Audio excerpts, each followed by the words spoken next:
Good morning সবাইকে। দেখো, বিগত ক্লাসে আগের ক্লাসে আমি তোমাদের লুপ কিভাবে ব্যবহার করা হয় দেখিয়েছি। আজকের ক্লাসে আমি দেখাবো কিভাবে লুপের লুপ নিয়ে আমরা কিভাবে ব্যবহার করে প্রোগ্রাম করতে পারি, অন্যান্য প্রোগ্রাম করতে পারি। দেখো, আগের দিন আমরা 1 থেকে 10 প্রিন্ট করেছিলাম। ধরে নাও আমি আজকে n বলে একটা সংখ্যা ইনপুট নিলাম। কিরমভাবে ইনপুট নেব? নিশ্চয়ই ইনপুট নিতে মনে আছে তোমাদের, পদ্ধতিটা এটা ছিল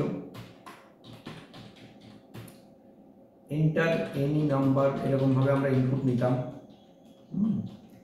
যারা ইনপুট নেওয়ার পদ্ধতি এগুলো জানো না, তারা আগের ক্লাসগুলো একটু ফলো করবে, দেখে নেবে, দেখবে তাহলে বুঝতে পারবে যে ইনপুট কিভাবে নেওয়া হয়, স্ক্যানের প্রিন্টএফ কি, স্ক্যানের কি, এগুলো বুঝতে পারবে। এইবার দেখো, আমি এখানটাতে 10-এর জায়গায় n করে দিলাম। লাভ কি হবে না, এটাতে আমি 1 থেকে যে কোনো সংখ্যা অবধি প্রিন্ট করে দেখতে পাবো। বুঝতে পারলে? দেখা যাক সত্যি সত্যি দেখতে পাই কিনা, দেখা যাক। সেভ করলাম, কম্পাইল করলাম, এবার রান করে দেখে নিই। দেখো, এন্টার এনি নাম্বার বলছে। এবার আমি ধরো আমি এখানে 15 দিলাম। দেখো 1 থেকে 15 প্রিন্ট করে দেখিয়ে দিল। ঠিক আছে, এটা তুমি অন্য যদি নাম্বার দাও, মানে এর বদলে যদি আমি অন্য কোনো সংখ্যা দিই, 15-র জায়গায় ধরো দিলাম 5, তাহলে 1 থেকে 5 অবধি দেখাবে। তার মানে 1 থেকে কোনো সংখ্যা অবধি প্রিন্ট করার জন্য এই প্রোগ্রামটা হতে পারে। বুঝতে পারলে? আচ্ছা, এবার যদি এমন হয় যে আমি 1 থেকে n অবধি সংখ্যাগুলোর যোগফল বের করতে চাইছি, তখন আমি কি করব? তখন আমি এইভাবে করব, এরকম একটা ভেরিয়েবল নিয়ে নেব, যেটার মধ্যে আমি যোগফলটাকে রাখবো, এবং সেখানে আমি কি করব? আচ্ছা, একটা কথা বলে দিই, যেরকমভাবে ইফ এলস কাজ করে সেরকমভাবেই ফরের মধ্যেও তাই। যখন আমাদের একটাই লাইন থাকে তখন এই ব্র্যাকেটটা দিলেও কাজ করবে, ব্র্যাকেটটা না দিলেও কাজ করবে। বাই ডিফল্ট কম্পাইলার একটা লাইনকেই ব্র্যাকেটের ফরের মধ্যে ধরবে। যদি তারপরে কোনো লাইন থাকে সেটাকে কিন্তু কম্পাইলার কাউন্ট করবে না। এটা হচ্ছে সিস্টেম। বুঝতে পারলে? আচ্ছা, এবার দেখো কিভাবে করছে। এবার আমি এখানে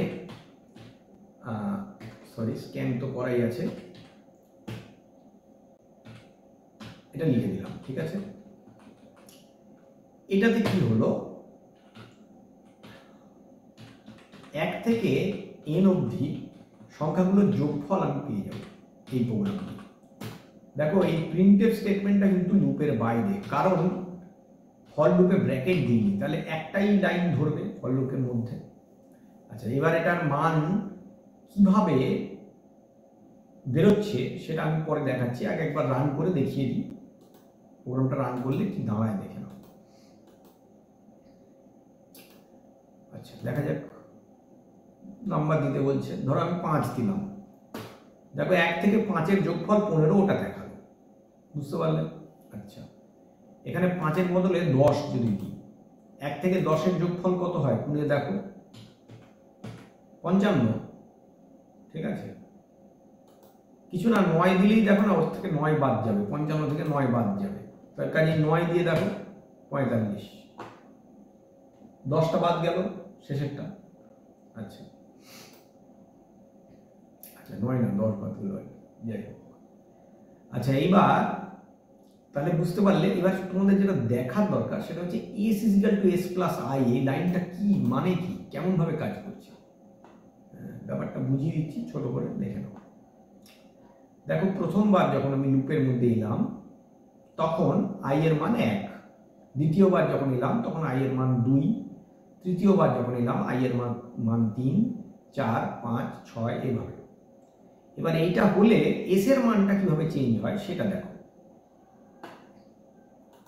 s এর মান এই মুহূর্তে কত আছে? 0। তাহলে প্রথমবার যখন ঢুকলো তখন কত হলো? 0 প্লাস i এর মান কত? 1। আচ্ছা, যোগ করলে কত হয়, এস এর মান তাহলে হয়ে গেল 1, বুঝতে পারলেন? আচ্ছা, এস এর মান 1 হয়ে গেল। দ্বিতীয়বার যখন ঢুকলাম তখন কি হচ্ছে দেখা যাক। দ্বিতীয়বার দেখো এস এর মান 1ই আছে, আই এর মান দ্বিতীয়বার কত হবে বলো তো? দেখো আই এর মান দ্বিতীয়বারে কিন্তু অবশ্যই 2 হবে, তাহলে যোগ করলে কত হবে, এস এর মান হয়ে যাবে 3, ঠিক আছে। আচ্ছা, তৃতীয়বার যখন এলাম তখন এস এর মান কত, 3, তার সঙ্গে আই এর মানটা তৃতীয়বার মানে আই এর মান তো 1 করে বাড়ছে, তৃতীয়বার মানে আই এর মানও 3, তাহলে তৃতীয়বারে আই এর এস এর মান কত হলো, 6, ঠিক আছে।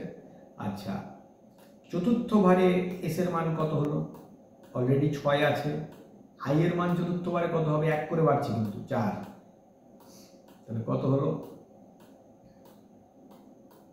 10, ঠিক আছে।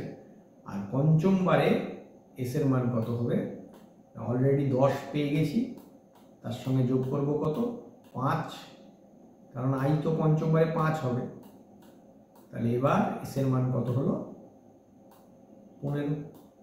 বুঝতে পারলে ব্যাপারটা কি দাঁড়ালো? এইভাবে এস এর মানটা চেঞ্জ হচ্ছে।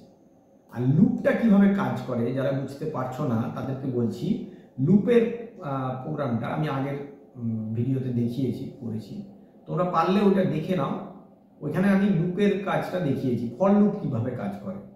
আরও যে দুটো লুপ আছে মানে হোয়াইল লুপ এবং ডু হোয়াইল লুপ, সেই দুটো আমি আগামী ভিডিওগুলোতে দিয়ে দেবো, চিন্তার কোনো কারণ নেই। তোমরা ক্লাসগুলো ফলো করো, প্রত্যেকটা ক্লাস করো, নিশ্চয়ই ভালো লাগবে। আজকের ক্লাসে এই পর্যন্ত রাখছি। থ্যাংক ইউ সবাইকে।